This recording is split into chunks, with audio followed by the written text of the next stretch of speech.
Good morning, good morning. Happy Friday.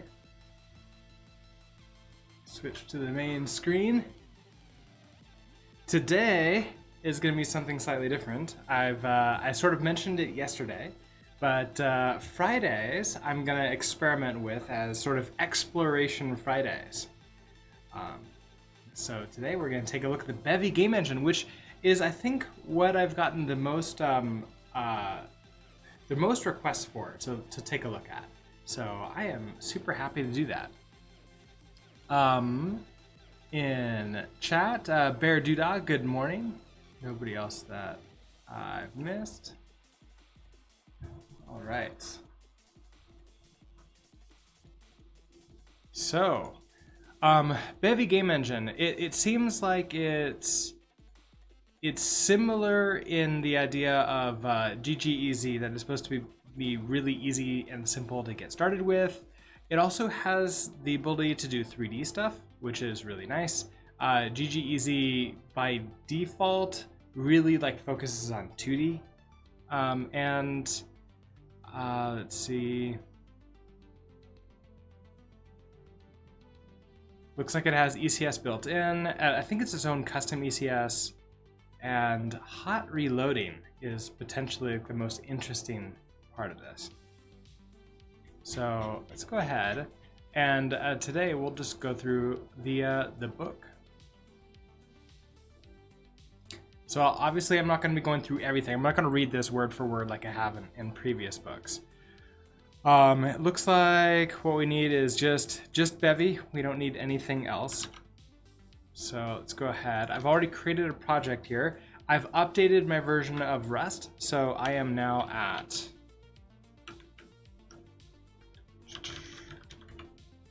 what is it? Rust up version? Rust up show. We are now at Rust 1.46.0. So let's go ahead and cargo init here.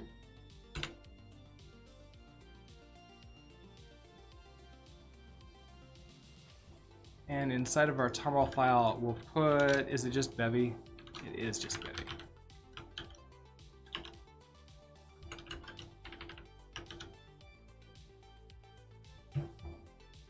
Are you not gonna do your thing? Crates? Come on.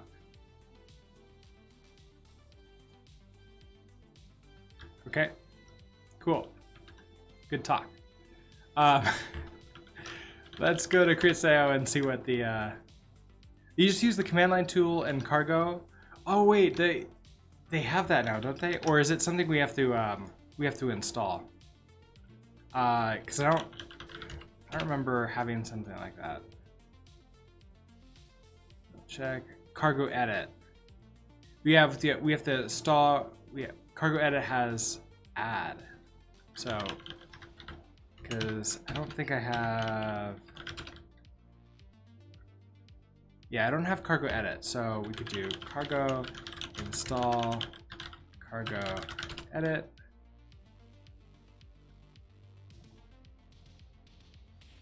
Add, remove, and upgrade. Nice.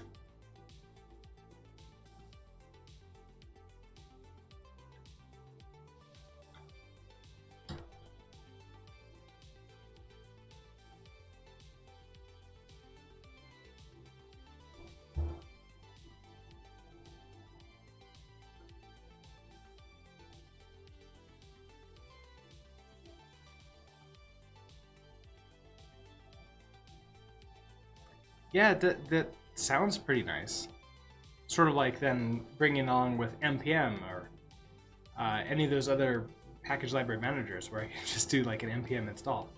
Takes a lot of leg guesswork out of adding a crate. Well, I mean the crate's a plugin for VS Code helps out a lot with that, but I guess this isn't working for that.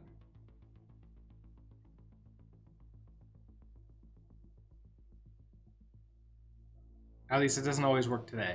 Let's go ahead and while this is going, I'm gonna turn on our Twitch chat our Twitch highlight lines feature, so I don't forget.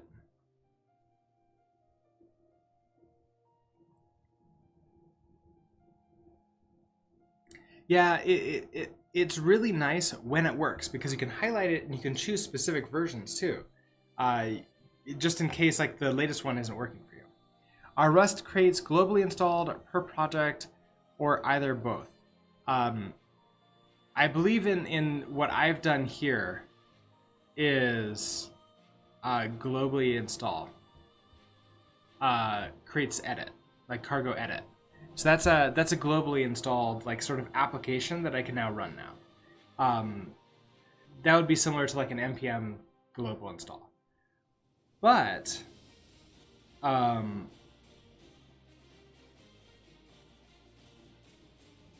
we can also like install it per project. Cargo keeps a repo of crates by version for your project. Oh, really? So like my cargo install did not, like I can't use that somewhere else? If you go explore your .cargo, you see a bunch of fun stuff. I wonder if that's in my home directory or if that's in here. All right, so let's do cargo, edit, add bevy, or not. They just added cargo add. So cargo add bevy.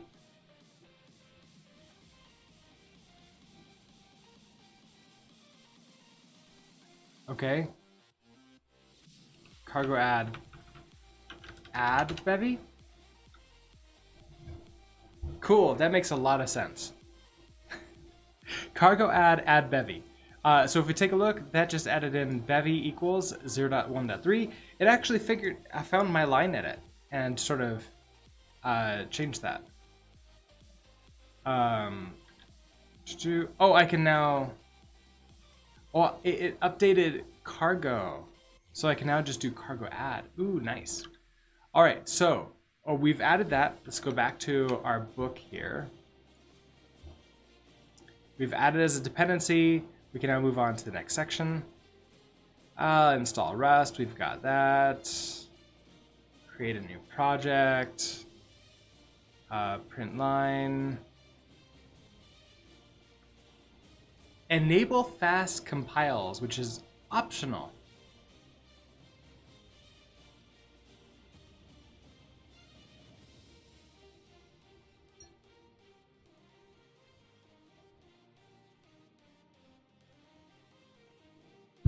Interesting for Windows for this next step. I'm not going to do this for right now, just in case that takes us down like a loop. I'm okay with like it taking a little bit longer to compile, unless like it really is just a terrible compile time. We'll sort of see, won't we? Bevy programs are referred to as apps. Let's see. All right, so we can use Bevy, prelude, and then app build run. So let's go ahead and do that. Come into our main. Use. Rust is still exploring Bevy. Bevy. Prelude. And then it's going to be app build run.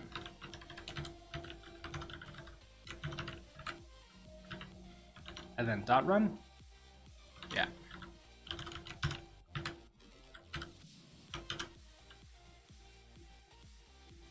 Rust and slow compile times, the dynamic duo. Absolutely, yeah. Enabling fast compile is one of those features that needs an explanation of why you wouldn't want that. I think it's the only reason you potentially wouldn't want to do that. Also, did I... Well, no, that's Rust Analyzer now having fun. All right, I was able to finally save.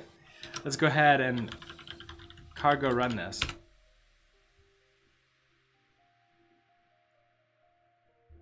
Yes, I know. Show me the actual compile time. Let's see this slow compile. I'm sure the fast compile times has the optimizer set to the lowest level. Yeah, that's probably a good idea. Also, I don't remember if I said good morning, but good morning to Utsby and Stacking.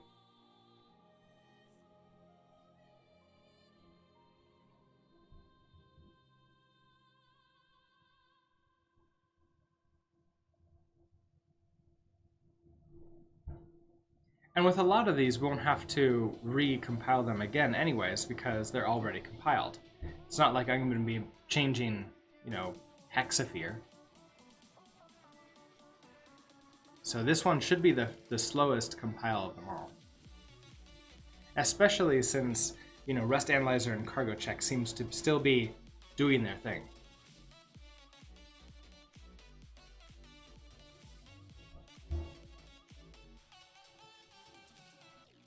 Okay, there we go. So it ran and closed immediately. Which I suppose is normal because we don't have anything going, right? You will notice that nothing happens. That's because we haven't told our app to do anything yet. Okay, so ECS. We need a loop. Yeah, we need a game loop. We need all sorts of stuff. Bevy ECS. So we have components like this. And then we have systems. I mean, that's similar enough to like specs.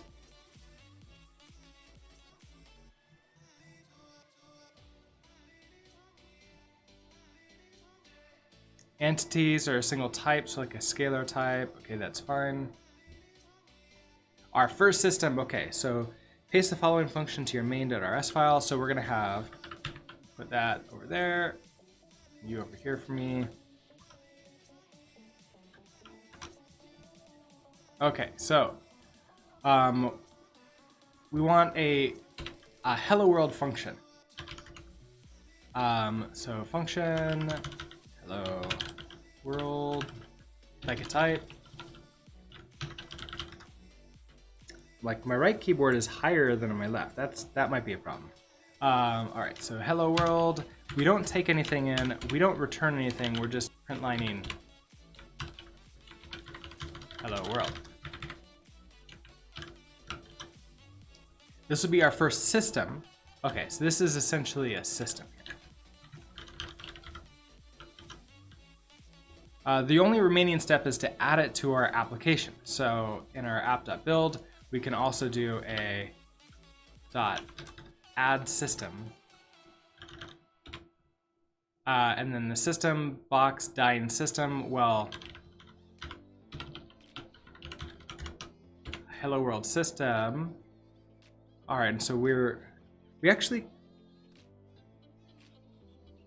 hello world dot system. Okay. So hello world system dot system. Now this shouldn't work because we're probably going to need to add a trait in for it.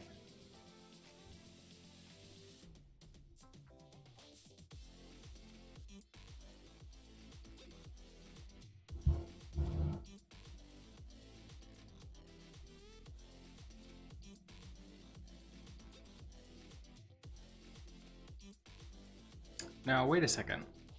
That's not happy for us.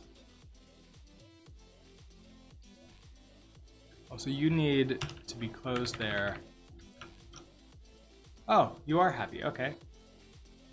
Let's run you.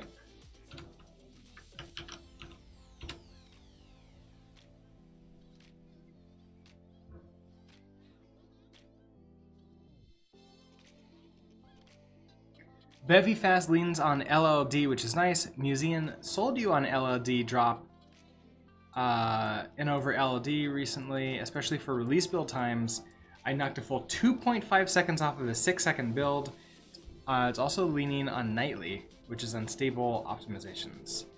So if I really lean on nightly, I can really lean on that. All right, so here's our hello world system that gets executed.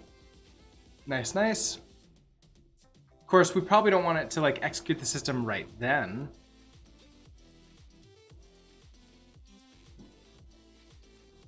The add system function adds the system to your app's schedule, but we'll cover more of that later. Okay, so it probably adds it to like be executed immediately. So I can put things like in order that will then run. Your first components. Okay, so we're gonna create a struct person here.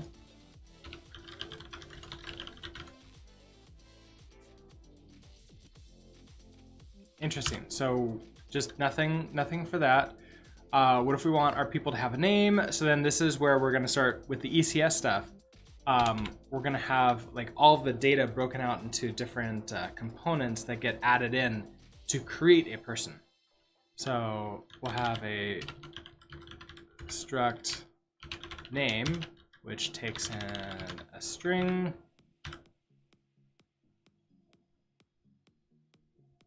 We can then add people to our world using a startup system. Startup systems are just like normal systems, but they run exactly once before all other systems, right when our app starts. Let's use commands to spawn some entities into our world. Okay, so this is essentially a marker struct here. It allows us to tell it that it is a person because there's no data associated with it. So if we have, we're gonna have a function to add people. So function add people.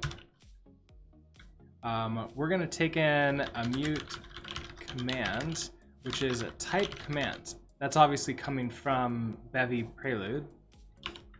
And we're not gonna return anything. It looks like we're gonna mutate the commands. Yeah, we're gonna say commands dot spawn, and then the components. This is a tuple.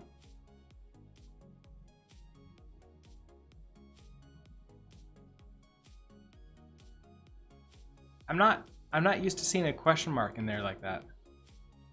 I'm not sure exactly what that means. But so this would be, we want a person. So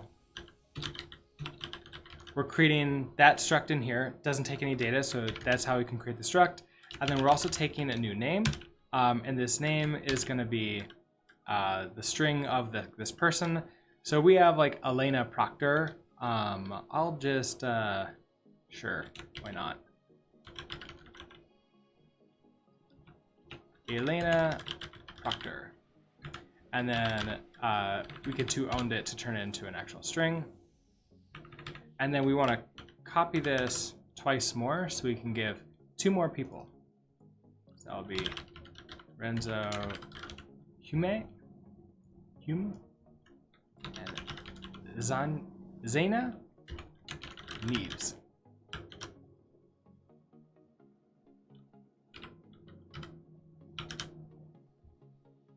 Okay, so that gives me the add people function. Now register the startup system like this. So add startup system.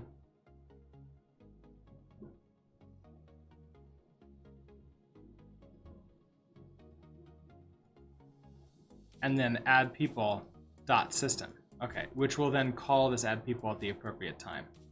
And then we have this add system hello world. So we still have that. So, you know, I think I could probably do add startup system before. Add startup system. The system is going to be the add people dot system, like that.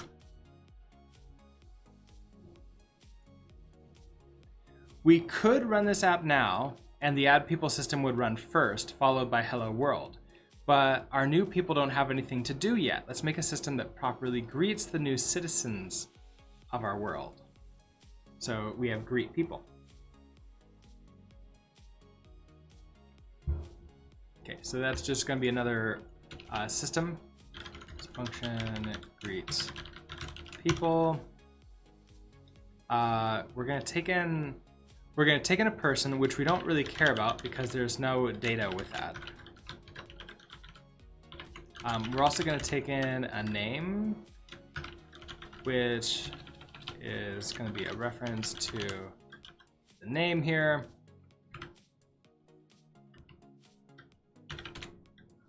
And then we're just going to print line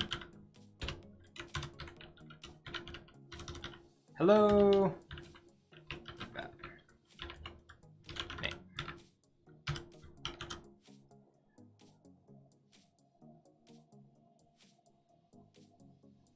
And this probably needs to be named up 0.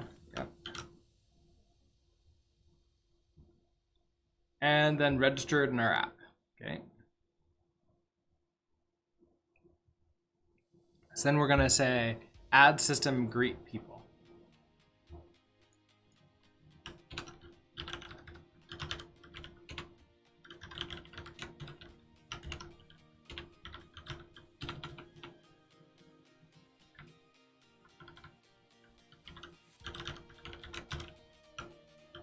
Okay, so that creates our system.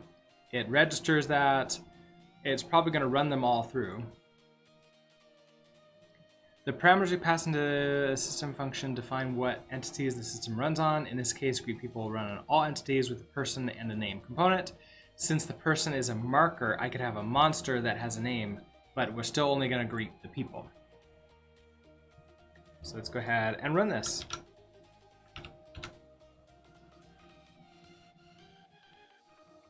Yep, okay, so we have our hello world, it comes first, and then we have the hello, and then each of the names. Okay, that's excellent. Quick note, hello world might show up in a different order than it does above. This is because systems run in parallel by default, and they have when they have no shared dependencies. Oh, interesting, okay, so that's nice to know. One of Bevy's core principles is modularity.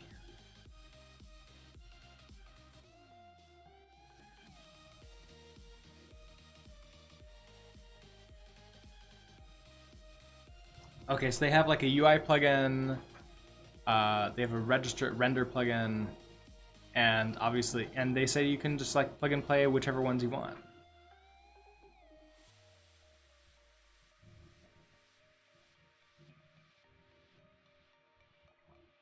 Let's make our app more interesting by adding the default Bevy plugins. So add default plugins adds a feature. Okay, so that's actually a command we run that sort of adds these in then. So add default plugins.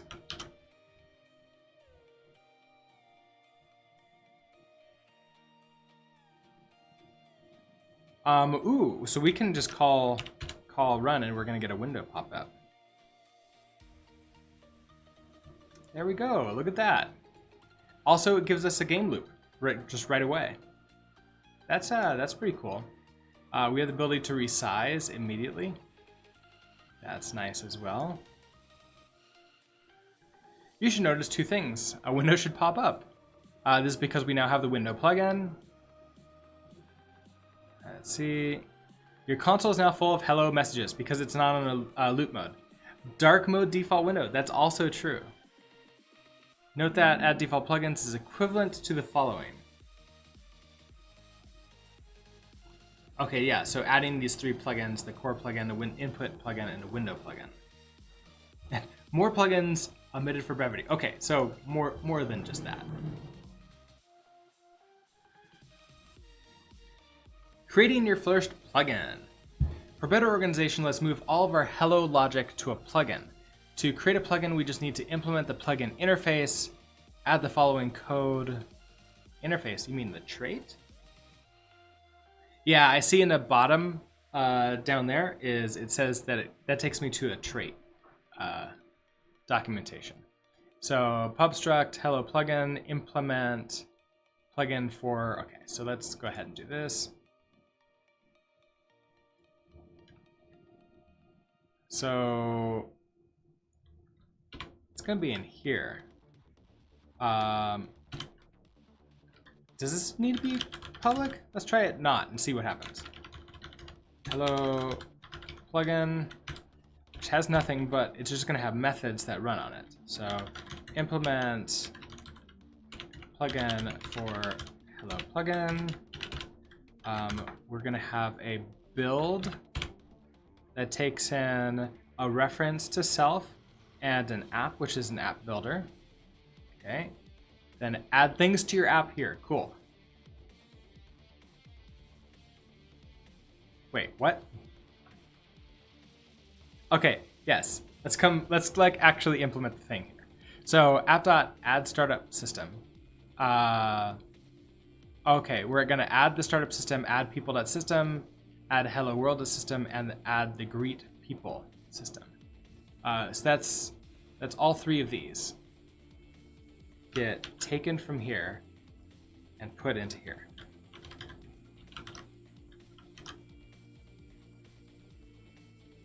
And then in main, we're just going to then use this plugin. Also, semicolon. So hello plugin. Right, because now we can just add it as a plugin, right? So add plugin, hello plugin.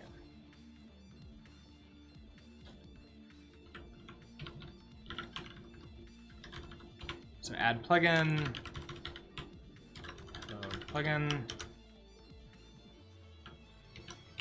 Everything should still be exactly the same then, right? Yeah, okay. That works.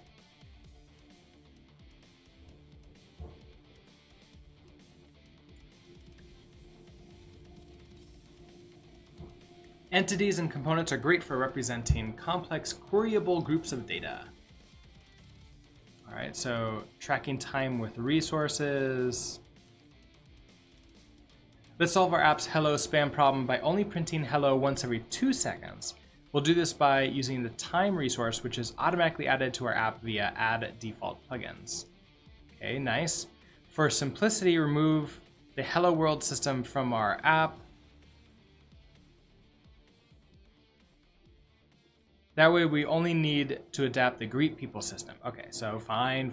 We'll remove the hello world system, which we could just remove here.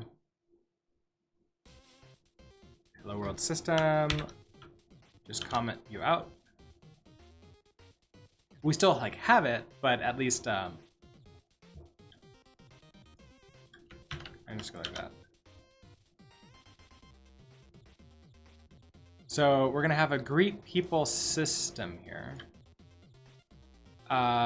We already have that. It's gonna take in time,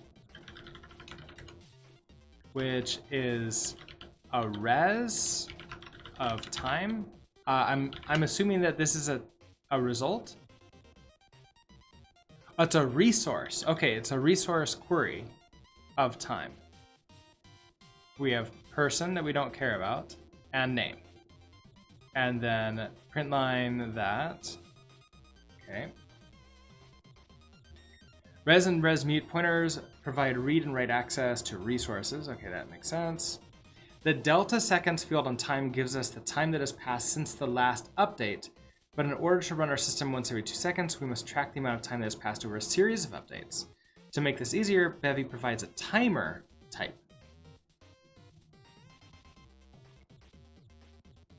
Yeah, resources like goalables. That does make sense. Also, good morning, physics. Okay, so now we're going to create a greet timer resource.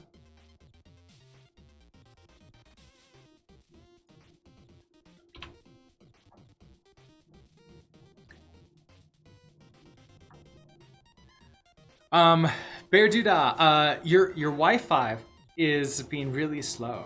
Can you upgrade it to something? It's been slow since Monday. It would be great if you could upgrade it to Y6 or something like that. I don't know. That's really hard to read out properly without like the VE at that one. But I like where it's going.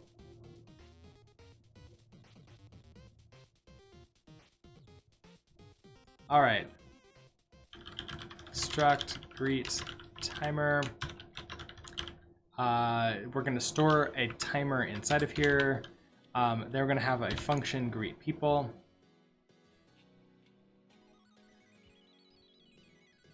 You have too many points. We haven't implemented. Once we get the ability to like spend points to like play the games, we'll fix that. I'll do like a pay to win for like 10 billion or something, just to one time, just to try to get you to all spend your points. All right, so we have function greet people. We take in time, which is this res time. We take in a timer, which is going to be this greet timer. So mute timer as a res mute greet timer. Then also person and name. Does it matter the order that we have these? Like, is it going to be able to figure out what we're bringing in?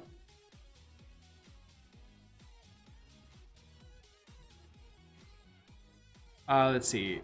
Timer.0.tick. So update our timer with the time elapsed since the last update.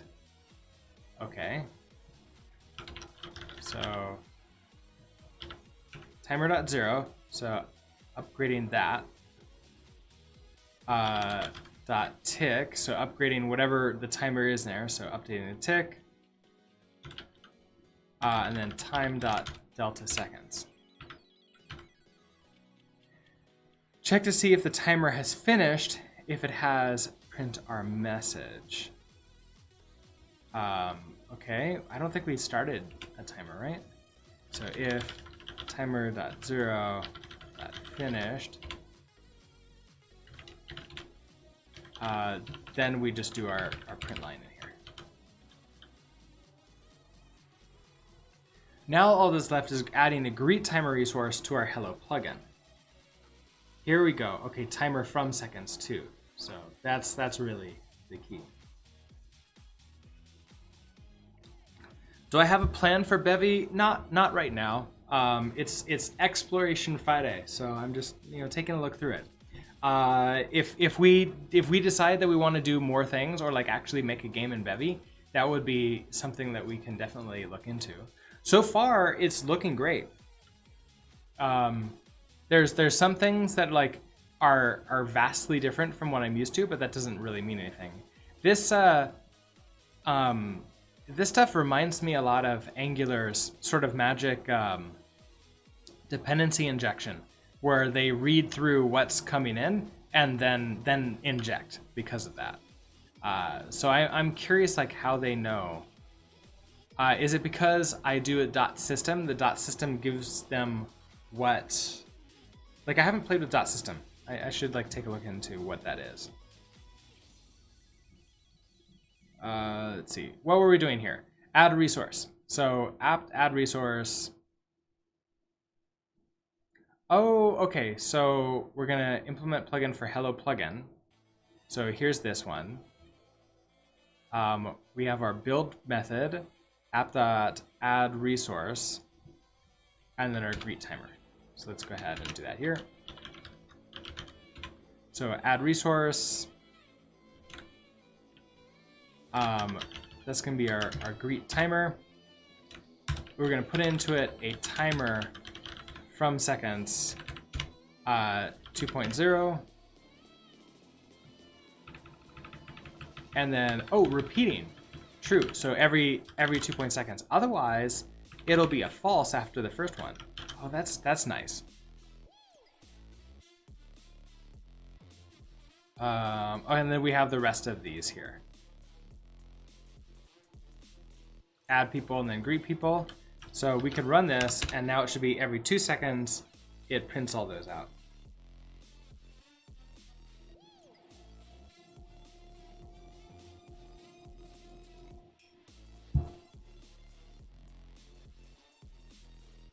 Is that right? I feel like that's not right. Oh, now cargo run the app. It almost looks how it's supposed to, but not quite. Okay, so it's not supposed to be working. The bug. The good news is that we no longer have console span, but it seems like we're printing names randomly and the timing seems wrong. What's going on here? The problem is that this system runs once for each entity that has a person and name component. We have 3 entities that match this criteria. So in each update, we're actually updating the timer 3 times. This also means that when a timer is finished, the first entity to update resets the greet timer, and then the other entities don't print their messages. Stacking, you have a dream that you'll get at least 1 point. Unfortunately, we have to blame a minor war that we had early on. That caused us to like make the game significantly more difficult. But yeah, that's pretty much the reason why it's really hard. We need a way for our system to tick the timer once per update, but greet everyone whenever the timer is finished. Fortunately, Bevy ECS has queries for exactly this purpose. All right, so let's take a look at queries. Queries give you direct control over entity iteration. They also provide a few extra filtering options, such as with component and without component filters. Okay, so we have this greet people.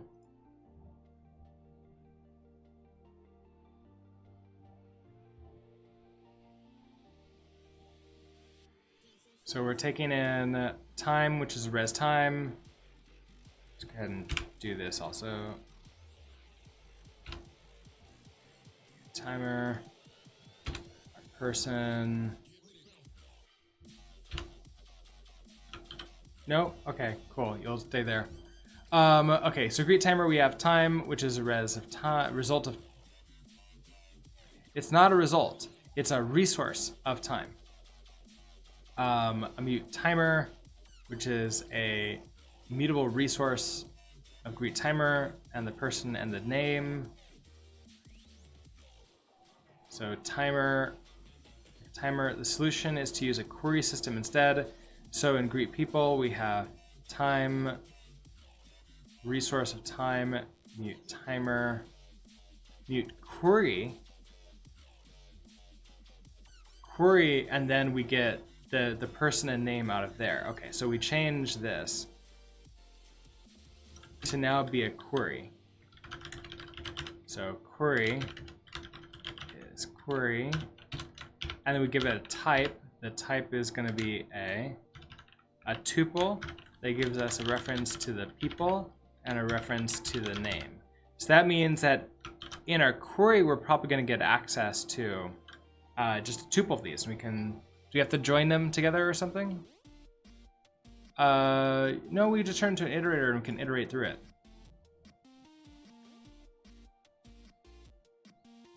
But that'll give us the person and name inside of here. Okay, so we're gonna do the same thing we have here. Timer.0, we update our tick. If timer.0 to finished, then we loop through our query. So for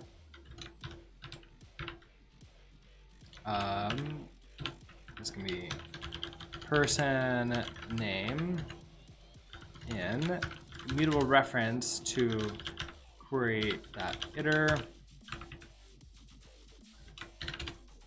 And then we can do our print line in there. So every time that we finish here, every time that our query finishes, then get our query and then run that. All right, what are you upset about? Closing that, so open.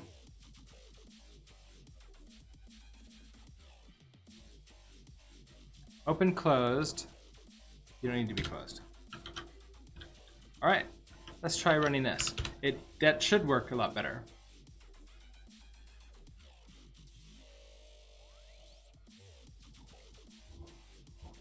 Yep, okay, so that looks appropriate. Now that we have two different system types, how do you choose which one to use? This is largely an aesthetic question. Some developers will prefer the simplicity and legibility for each systems and will use them whenever they can. I kind of like the query systems, but that's probably just because it reminds me of specs. And I'm used to specs. But that doesn't mean that this other system is like a bad system, and I'll probably want to use it just to try it out. Next steps, we've reached the end of the Bevy book. Okay, so we can try, let's see. There was nothing in here of how to display something onto the screen.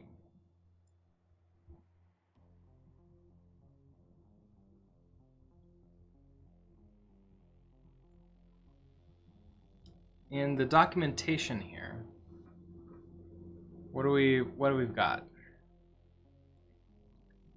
Re-export. So like there's Bevy UI, Bevy window.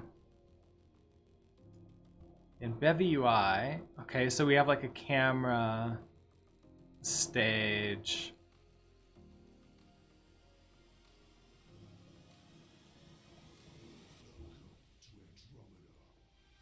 So maybe let's go take a look at some of these and see if we can get, how we can get something showing on the screen. So there's a Bevy cheat sheet and a cookbook.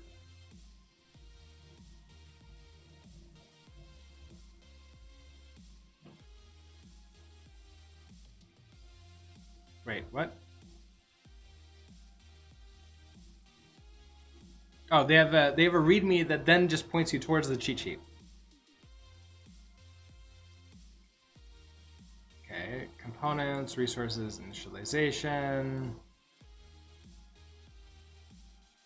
systems, queries. Yeah, so like lots of queries that we can do. Change detection. Special queries can be used to check if components have been modified by other systems this frame. Ooh, that's nice. Commands for each system, events. Okay, so these are nice to like sort of be able to go through and look at. Look at the cookbook.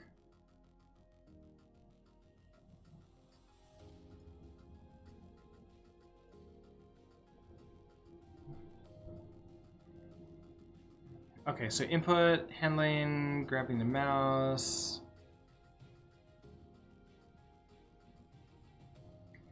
To simply check the current state of specific keys or mouse buttons, use the input generic T resource.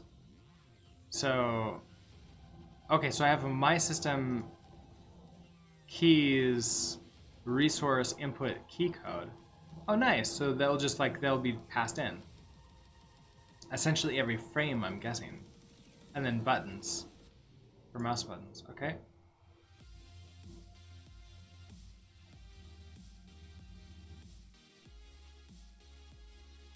Convert screen coordinates to world coordinates. Bevy does not yet provide functions to help with finding out what the cursor is pointing at.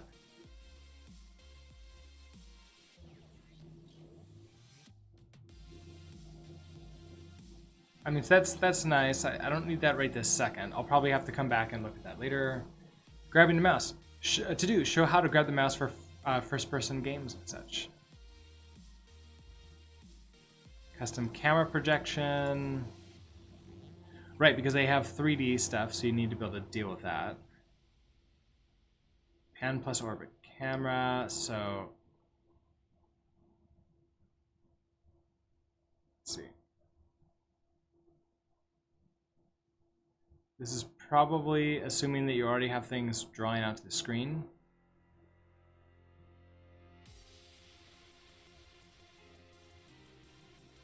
Yeah, because this is just like rotating the camera, moving it around, and changing the camera's information.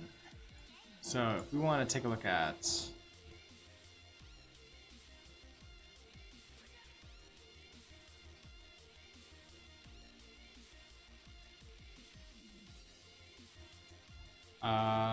awesome Bevy projects. I don't see anything in there. Let's see. Bevy type. Okay, that's plugins. Backend, SEL2, networking plugins. Nice. Okay, I want like. What's the simplest one here? Bevy Calc, a simple calculator. There we go. Let's look at that. Calculator created using Bevy engine following their examples. Note, it's not feature complete. So.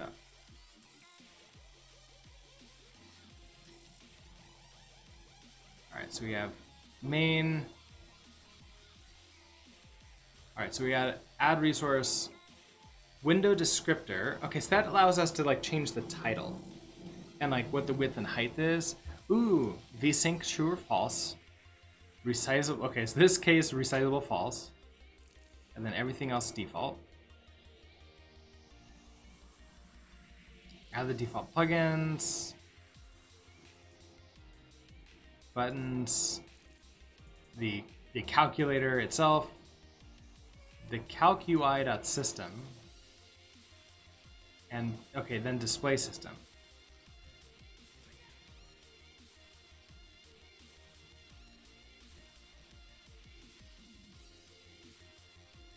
Let's go and find the okay, to display text. Oh, that's just a display text like marker struct. Interesting. Okay, here's our display system. It takes in a resource calculator. It queries for anything that has the display text marker and the text marker.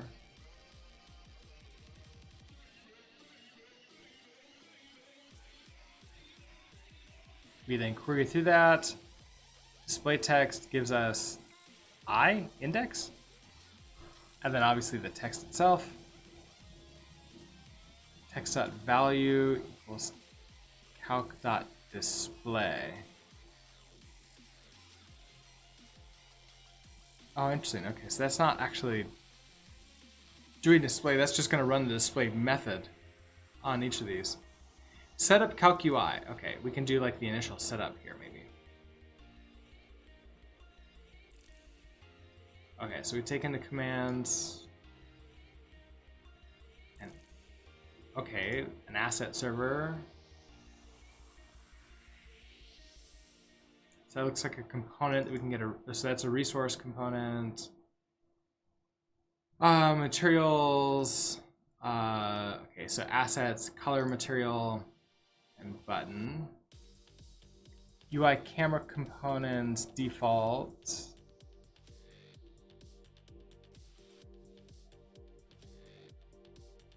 Node components, style. Okay, so then new. So percent probably across the entire screen.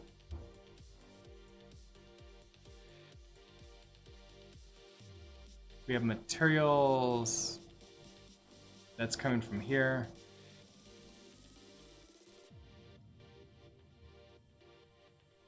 With children. Okay, so then here where we tell it where to go, so like position type absolute. So display the border.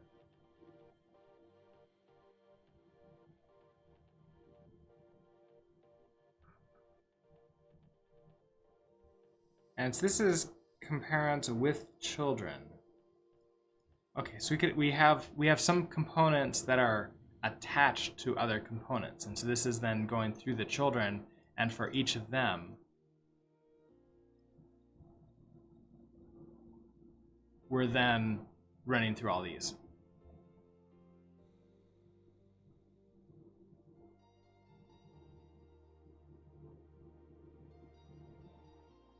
Button symbols, then for each of these. Yeah, okay, so then this is where we're actually drawing this out. So if I want to draw like a hello world to the screen, what would that end up looking like?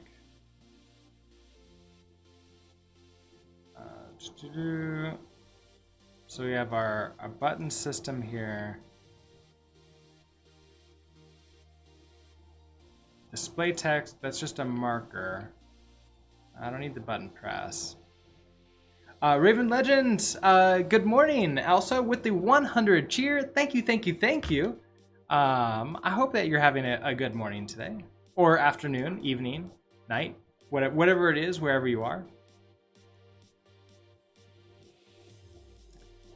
Okay, so set up the calc UI. So let's start with our window here. So we're gonna add our resource with a window descriptor and be able to sort of update those. So here app.build, we can add resource, window descriptor. And so this is where we can put things like, okay, we want the title. This has to be a string, interesting. So this is gonna be just sort of like exploring Bevy. I'm good. You're the nicest streamer you've met. Keep up the good work. Oh, thank you very much for that. I definitely will keep on doing these. All right, so we have title to owned. Now we want to then do this dot default. Defaults. That way, whatever we miss, we just sort of add in here. So if we just run it with this,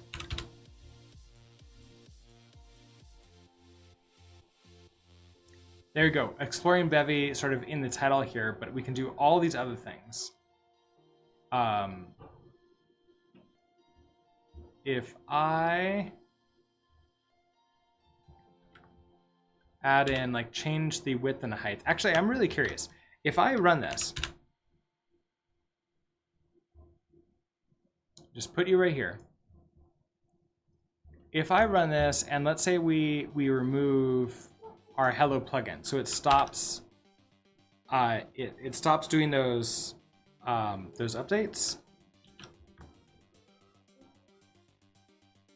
and I save this. It's still happening. So okay, I don't think we're getting. I don't think that's part of the that like sort of default live auto update, the hot reload. What about one of these? If I do like a change the width to be I don't know, 600. Also, that's a U. Oh, you're not that width. You're just width. Yeah, okay. So if I now restart you, you're a different size. Okay, so the hot reload doesn't necessarily work with like the window stuff. It's probably going to be the things that go in here, and I may or may not have to like add that in, like as a plugin or something to give me that ability.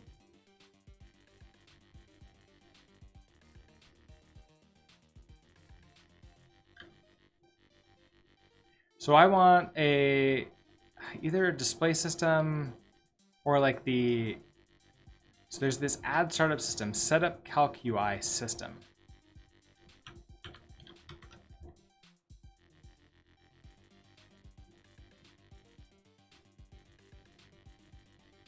Where did that go?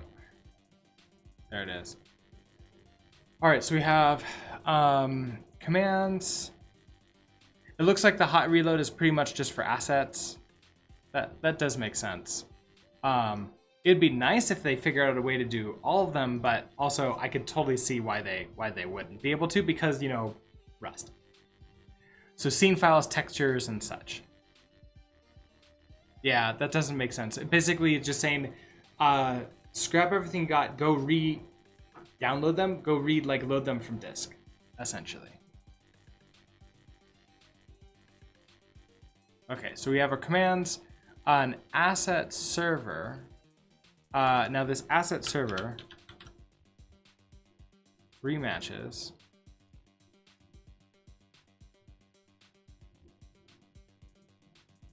Okay, so I'm not seeing where this is from. I wonder if it's like part of this. Godot can hot load code because it's treating it like a script. That makes a lot more sense too. Godot is another thing that I want to explore and sort of learn more of. Setup calc UI.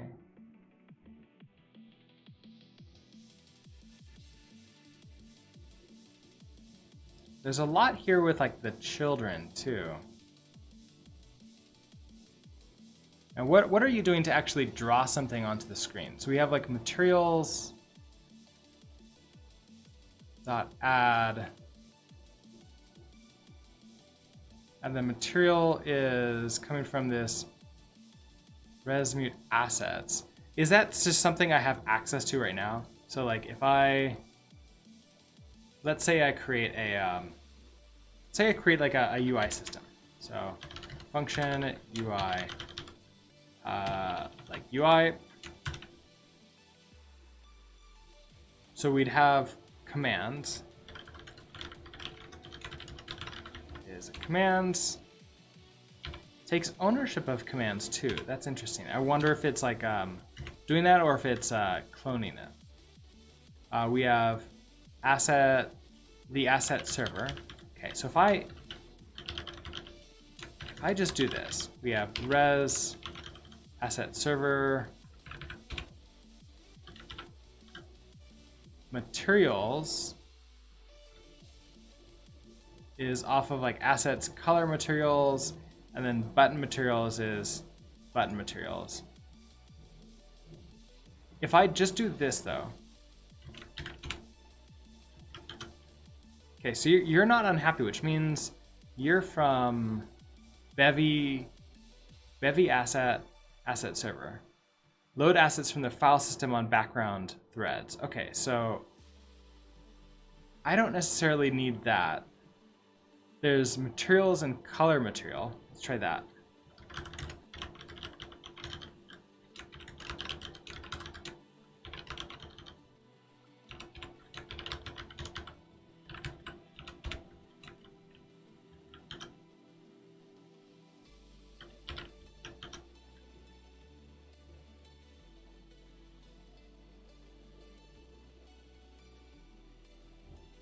I have one extra.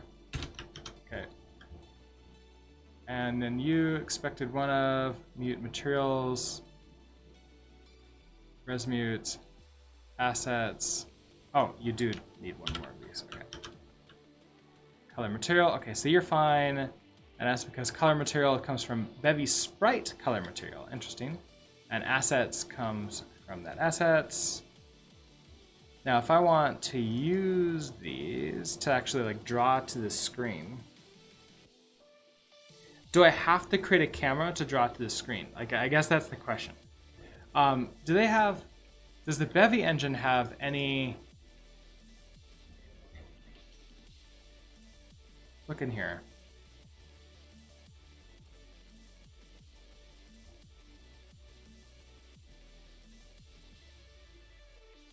Yeah, you have to use a camera or view typically. Okay, so I can't like just ignore that.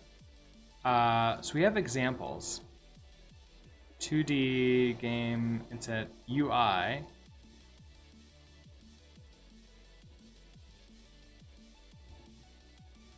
This example feature illustrates the various features of the Bevy UI. Okay, so we're gonna have app to build. If I just take all of you and let's just put you in here. Except, oh, get up. I don't want everything. I want just you.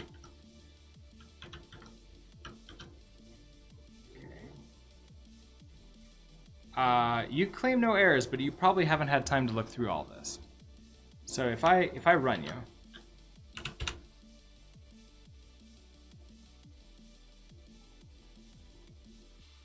with 2D engines like GGEZ or using a backend like SFML or SDL2, that kind of that stuff kind of loses some upfront noticeability. But even of those, you will move or zoom or rotate your view. Okay, that makes sense. All right, so thread panic to call unwrap option on a none value.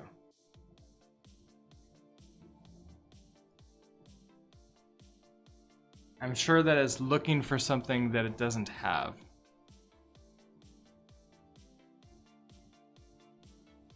I can probably also let's come to Bevy here. Where's my code? Let's use HTTPS. And inside of here,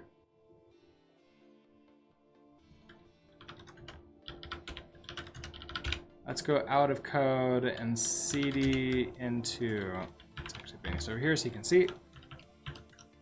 I think I have it as playgrounds. Okay, clone you.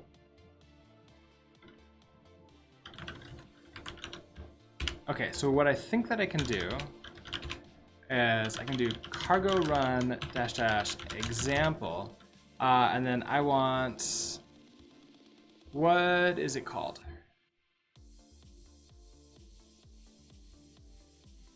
Oh, they have hello world.rs. Oh, that's just the hello world. That's basically going like, okay, we have hello world, and then we have like super complex thing. But that's not exactly true. That's maybe not super fair. Hello world surrenders a sprite. These are probably like, is this the let's do this one. So 2D / sprite.rs. So 2D / sprite.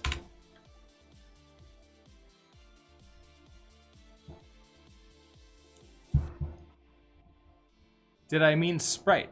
Oh, can it find it within there? Can it find it within the folders?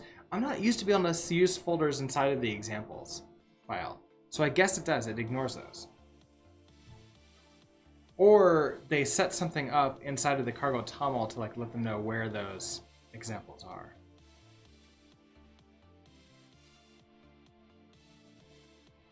Yeah, I haven't really done anything with 3D work in the past. So my idea of a camera is always like in that 2D section. Doing 3D stuff would be really fun and interesting. And like in the past, whenever I have done the 3D things, it was like in processing, which pretty much gives everything to you for free.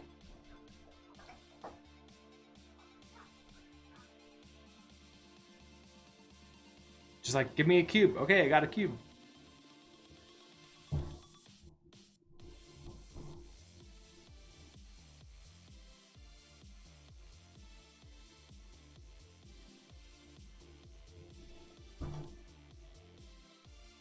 All right, we're compiling Bevy, and there we go. Okay, so this is now showing off this, I guess like static file. Yeah, 3D adds some challenges with the camera, the concept of frustum and stuff. I don't even know what frustum is, so there's that for me too. Okay, so let's go take a look at this to see what we got. Add the default plugins, add the startup system,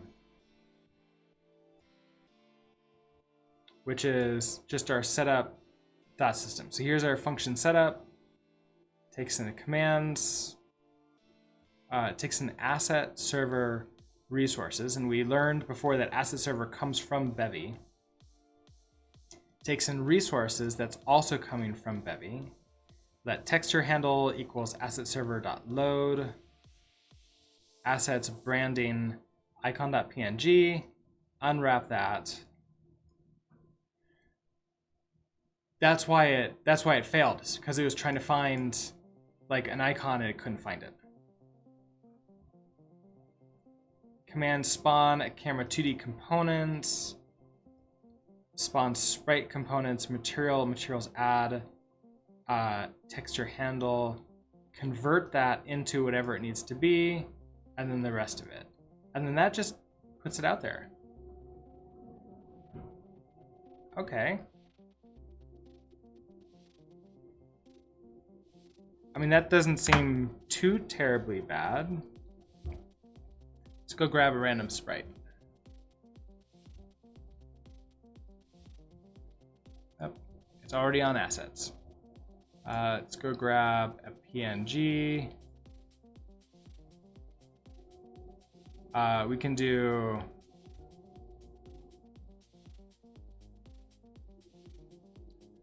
I have one where I just have like a single thing?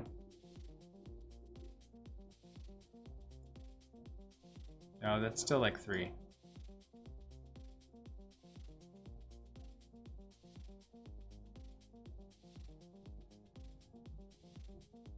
I didn't put any tags on for like a single thing.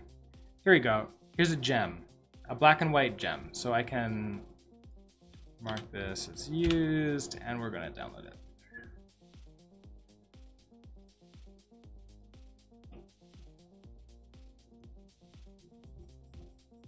And let's go ahead and put you into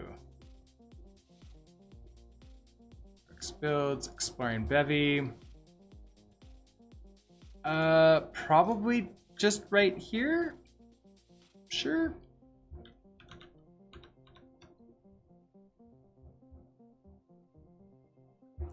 Let's see. Basically, if you draw angles from your eyes along the edges of a window on the screen, so like that, the window would be the plane you could see. The widening view it creates is the frustum. Oh, interesting. Okay, that's so much new terminology to learn. It's exciting. Okay, so if I want to, let's like start over with this. Let's come find view. So here in our main.rs, we can see that we now have this item 1 bit. There, let's do our use bevy prelude. Okay, so function main app builds. So add default plugins.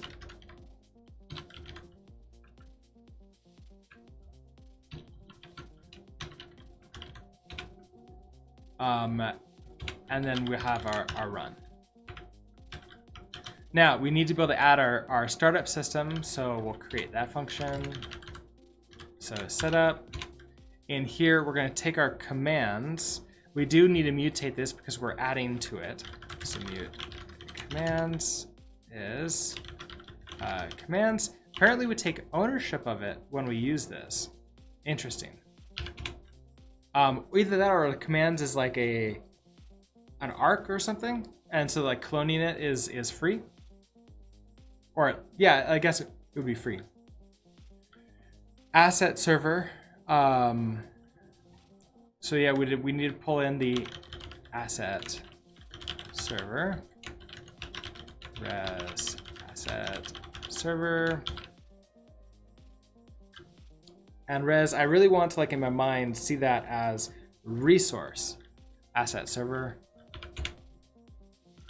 Mute materials. Like my immediately goes to result every time, which is not what it is at all. Okay, then resource mute. So resource mute. Can I? Is there?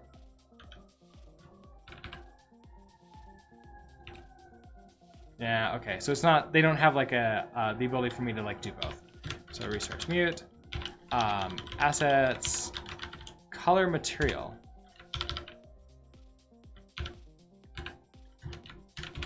And then in here, we're gonna create a texture handle. Basically load the icon up. So I don't know like the technical definition of why they call it a texture handle. Like I could just call it like the icon, right? Or my sprite equals asset server dot. Okay, so we're gonna load the path. So I think I can just put this string straight in here. So it's going to be item 1 bit gem.png. Then we have to unwrap this because it's an actual result that we're getting. Now you're yelling at me. Type annotations needed. So as soon as we use this, it's going to figure out what type it needs. So we don't need to worry about that right now. Then we're going to say, okay, for our commands, spawn in camera 2D components. So that's going to be like looking at the view in a 2D way. So give us a default camera. Spawn sprite components. So now let's load a sprite. Materials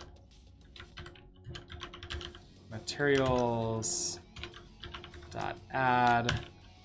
This is now our sprite. And so if I try to do this, and then we have our default default. Okay. And semicolon U. So what are you? You're an asset, but you need to be. So expected a struct color material found. Oh, found a handle. That's why they called it a texture handle. But it's really like a sprite handle or an asset handle. So then if I do into, that converts it because it implements the from trait. And so then we add default plugins, and then we're going to add a startup system. And then this is going to be our setup.system.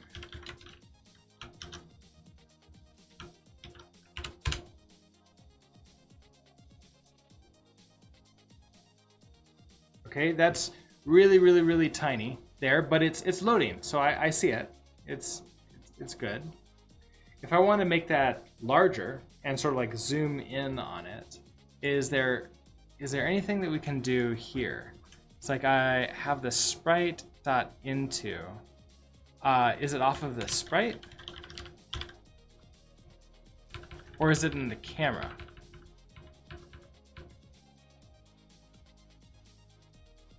Like I have clone. I don't seem to have anything to mutate that. When I load this, can I also, so dot, it'd be after the unwrap.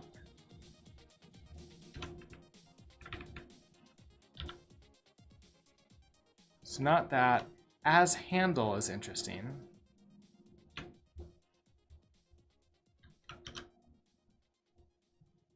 Materials add, so there's this default. What else do we have in here? So in sprite components.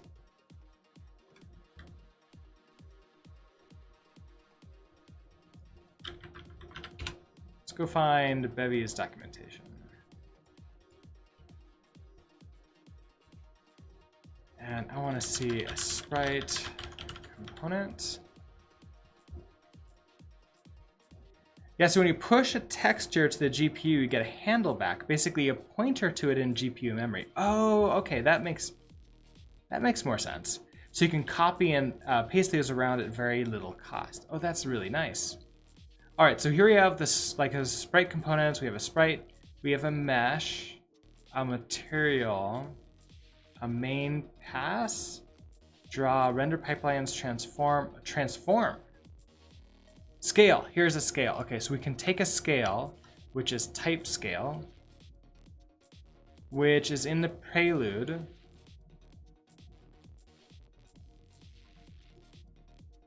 Pop identity. Methods deref from, so const radix, digits. How do I use this?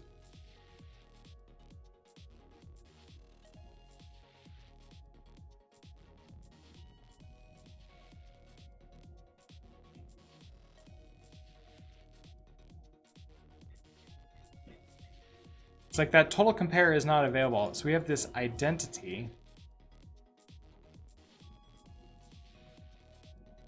Implement scale.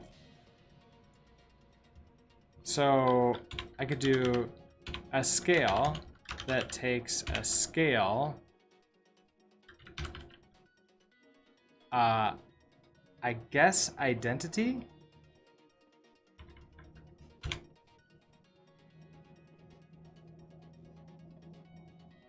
That gives me a scale. I wonder if I need to do this out here. So let scale equals scale identity like that. All right, so now what can I do with you? 0 absolute. Oh, you're an F32 right there. Okay, so scale.0. Can I make you mutable and like set you to something? Like let's say like 2.0. And like double the size maybe? So scale is just gonna be you. So if we run that,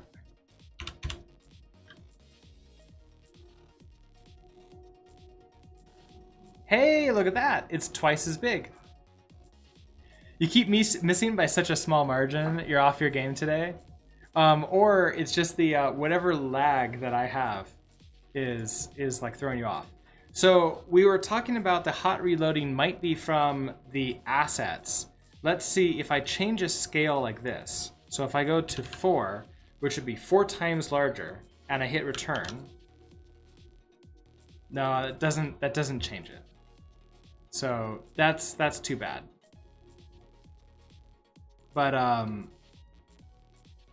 that does that. Okay. If I run this, okay, so that makes us like go nice and big. That's really nice. Yeah, I haven't created like a project thing for like the learning stuff that I'm doing on Fridays. But I think that's mostly because I haven't. I don't know how much I'm leaning into this. How it's gonna be accepted.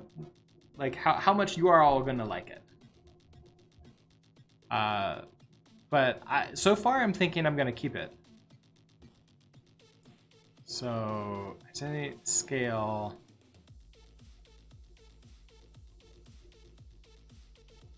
So that's really nice. So this is how we can like make things a lot bigger. It does seem to be that it's like a multiplication factor.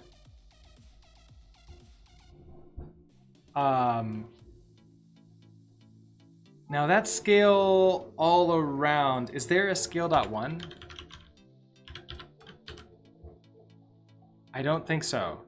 Because I don't think I can do something like -1.0. Yeah, that doesn't exist. If I do like -4.0, will that reverse it and like make it upside down?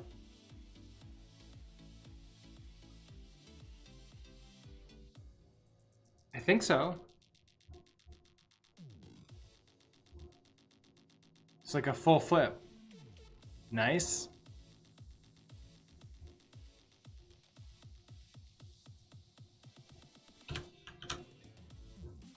Now, that's just displaying it in the middle of the screen because we're having a camera over there.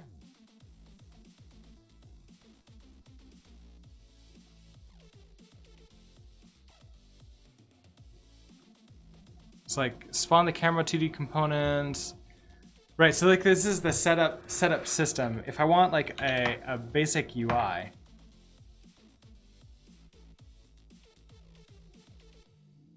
let's come back into here. So we have sprite that we're looking at. Oh, there's a sprite sheet. There's a texture.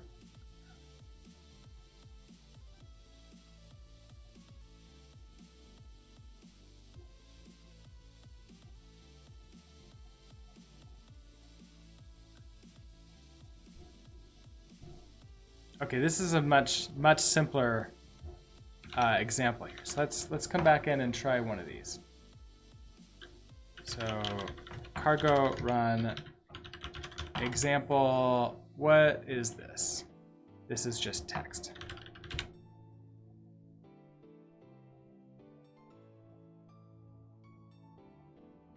Okay, so this is just an FPS counter that's like being drawn out. So that's nice. Okay, so this is frame time diagnostic plugin. That's an extra plugin, so it's not default. Add the startup system. So system.setup. In the setup system, commands in the asset server, we set up the font. Okay, so we're adding the font as a resource.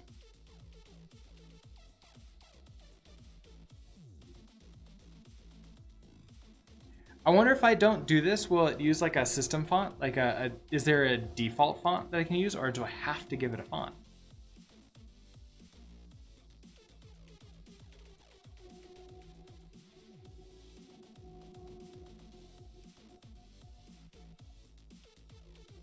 there's a style system here.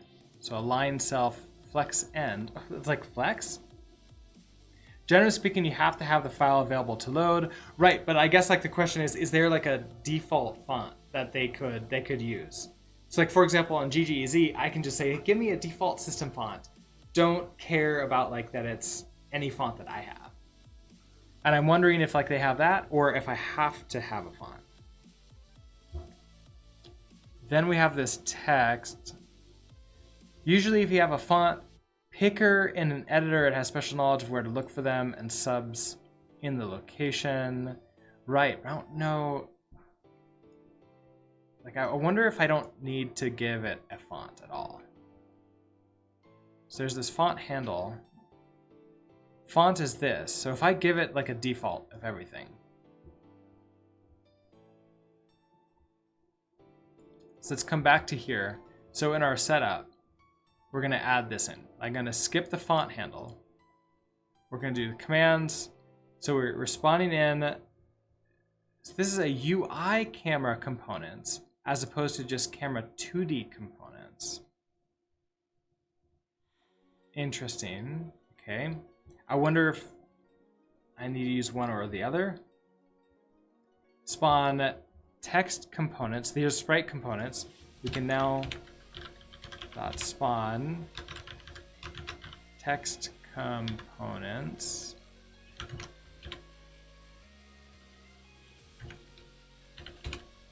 We're gonna have that font all you have to load from something elsewhere, even if it's C Windows fonts. Le Clown Flu subscribed with Twitch Prime. Thank you so much for that subscription.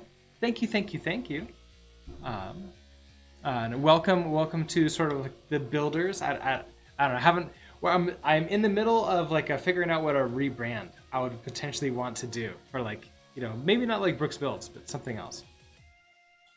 But awesome. Welcome to us. Great to have you. All right. So if I have a style that's going to be a style, align self flex end. Okay, so like style is a style. We're going to have like align self.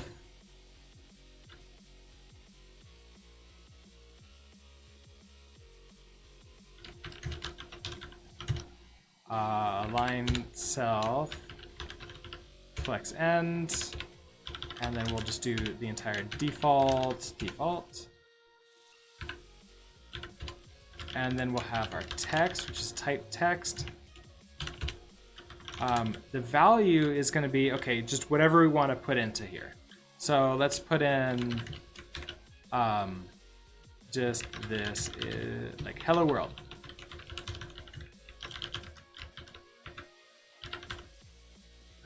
To owned. If I skip the font, the default should be able to handle that. Then we have a like what the style we care about. This is a text style. We have a font size, which sure we'll go with 60. Takes an F32 it looks like, and then a color. Let's set that to be color white.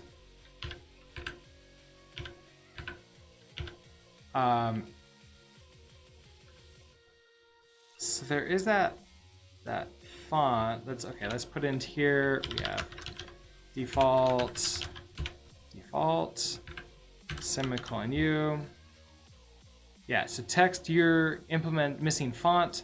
Can I put in a default here?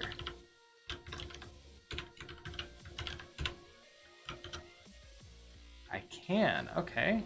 So no errors. If I run this, do we get the font? Yeah, I guess we'll find out if Bevy has a default font. Okay. Immediate panic. Font Atlas set. Okay, so the answer is no, we don't have a default font, and I don't have a font to use. So that's a little bit sad. I guess I can go and like grab this font wherever. Yeah, see, no, these are RSs.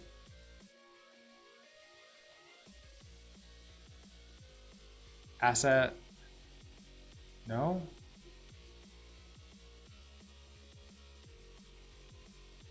There must be fonts somewhere that I can like grab and use.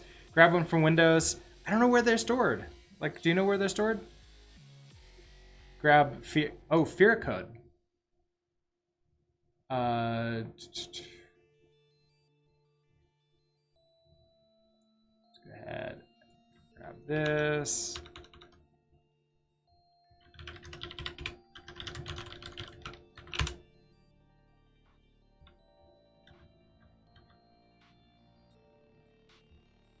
There's a lot of stuff in Fear Code. Just shove it somewhere you can find it. Yeah, I mean, just like the project root sounds like that's where it needs to go. So let's go to Fear Code. Where's a font? Where's the actual font file? What do I need?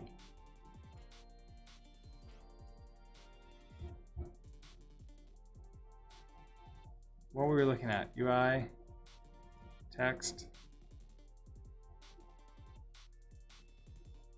So a TTF file.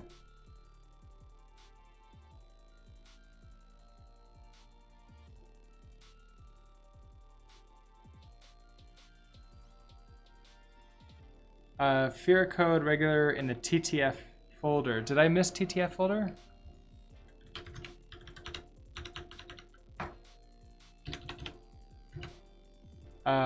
Oh, from in the zip. Oh no. Okay.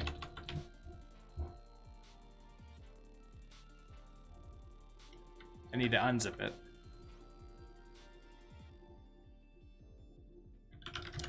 Documents, code, playgrounds. Fear code, and then we can do an unzip. Where is it? I don't see a .zip. Is it that glyphs?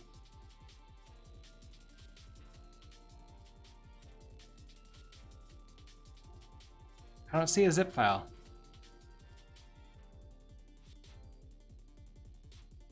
I just cloned the repository.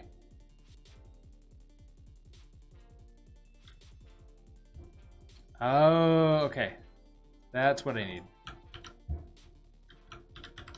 Let's grab you. Let's save you.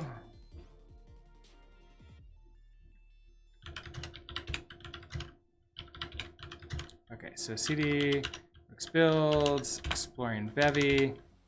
We can put our font stuff in here. Let's go ahead. Also, I need to find my downloads, Fear Code. Oh, I probably can't do that. Well, let me. Okay, so we have downloads there, and then documents, code, Wix builds, exploring. Okay, so here's that. We're going to unzip Fear Code. Then that's in. Okay, so here we have like TTF, then Fear Code bold. Okay, so then we can, inside of here, instead of our default, we're gonna have our font. What are you? You're a font. Is it font from? No.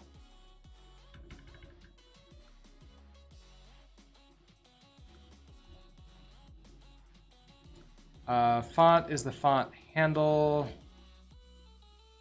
Oh, asset server load. That's what we need to do. It's in Fear Code distribution TTF in a repo. Okay, nice. Nice to know. So here, let's load our font.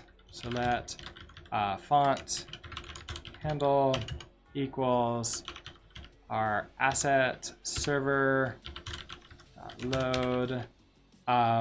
This is gonna be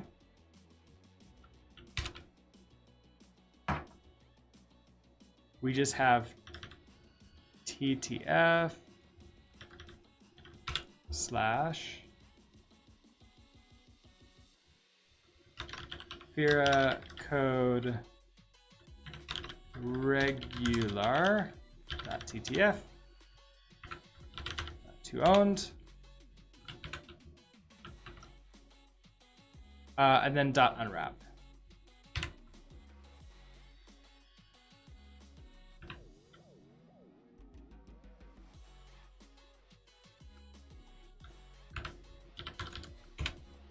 Unwrap there. Okay, so that gives us that.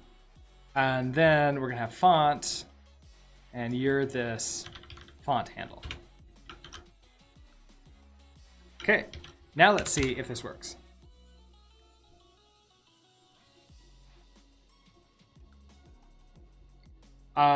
Probably won't work unless I have some text to actually draw out. That just loaded the font.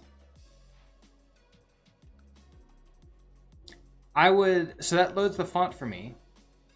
Oh no, the value, okay, so we have this text, the value, where it's supposed to go.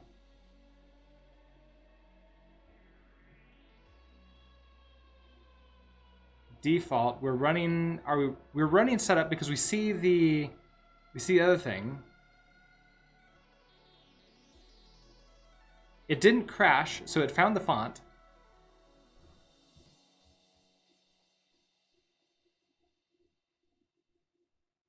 And then text update system, but that's only to update the system to like add the text.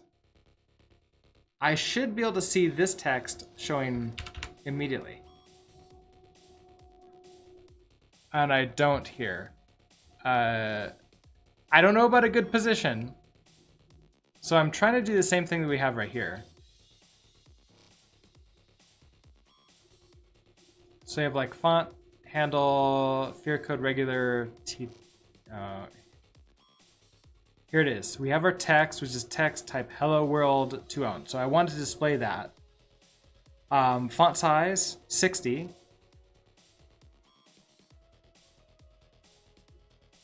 Now, this draws the component out. Is this the wrong kind of camera? And it might also be a position problem. We have text update system. This is just getting the text and updating it.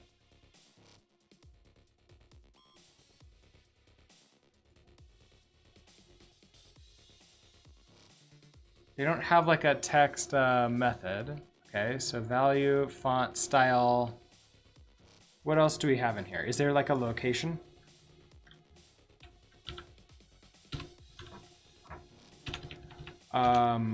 No, okay, actually these are all the things that are in text.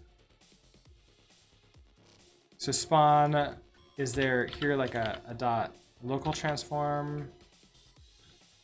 Calculated size.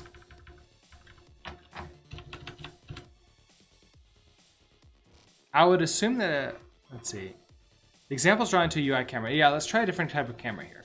So we have a camera 2D components. Let's try a UI camera. Components. I wonder, do I need 2 cameras? Let's try this. Oh, there it goes. Okay, this draws the text. So if I want both, do I need to spawn 2 cameras? So spawn, what was the other one? In 3D, you can set a plane where a UI layer would be for a static UI. So is there, let's see, what else, what camera? Camera 2D components. Default. Some games and stuff will actually put the UI in 3D space though.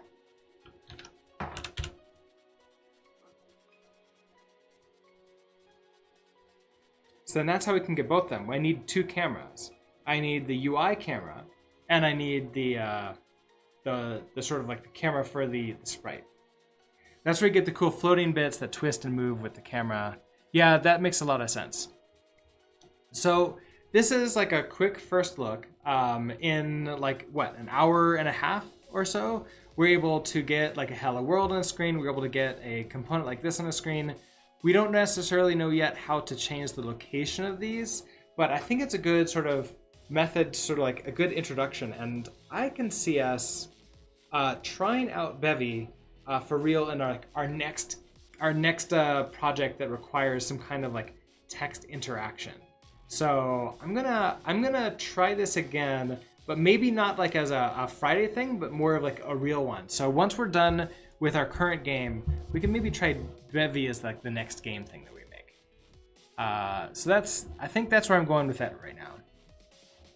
Glad you did this. Yourself and others have been interested in this. Yeah, it looks really interesting, and I do want to lean into it a little bit more. So I think I'll put this into the definitely try to use for the next one of the next projects that would require any kind of GUI for it, which might be really interesting. All right, so with that, it's time for me to head to work. So let me go ahead and take a look at who is streaming right now. I see Mr. Halsey is streaming. Let me load up what Mr. Halsey. Mute that. Turn off our music.